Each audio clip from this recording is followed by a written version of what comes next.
কথায় আছে, যেখানে নারী অপমানিত হয় সেখানে নাকি দেবতাও বসবাস করে না।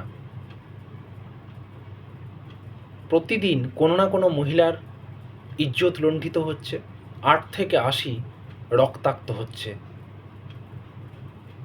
গত ২৫শে জুন সাউথ কলকাতার ল কলেজে একটি ছাত্রী, তাকে যে গণধর্ষণের অভিযোগ উঠেছে, সেই বিষয়টি আরও একবার প্রমাণ করছে সামাজিক অবক্ষয়ের। বাবা মা তারা ছেলে মেয়েদের কলেজে পাঠায় বাড়ির পর সেকেন্ড একটি সেফ হোম হিসেবে। ভাবতে সত্যিই অবাক লাগছে এবং গা শিউরে ওঠার মতো একটি ঘটনা। ওই কলেজেরই ছাত্রী, সেই কলেজেরই প্রাক্তন ছাত্র এবং ২ বর্তমান ছাত্রের দ্বারা ধর্ষিত হচ্ছে। এর থেকে ভয়ানক ঘটনা আর কি হতে পারে?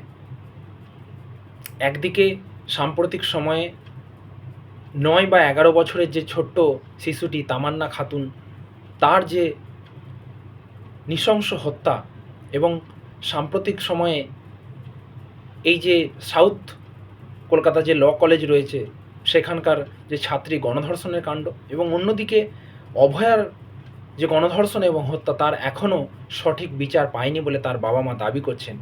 এই বিষয়গুলি সত্যিই আমাদের ভীষণ ভাবাচ্ছে যে আগামীতে এই সমাজ সভ্যতা কোন দিকে এগোচ্ছে, এবং বিশেষ করে যদি সেগুলি বিভিন্ন রাজনৈতিক দলের মদতপুষ্ট হয়ে তারা রেহাই পেয়ে যায়, তাহলে হয়তো এই ধরনের ঘটনা আগামী দিনে কিন্তু আরও ঘটবে বলে মনে করি।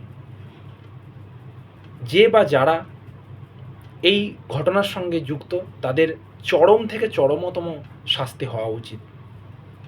ধর্ষকদের যতদিন না পর্যন্ত চরম শাস্তি হচ্ছে, ততদিন কিন্তু এই ধরনের ঘটনা কিন্তু ক্রমশ বাড়তেই থাকবে।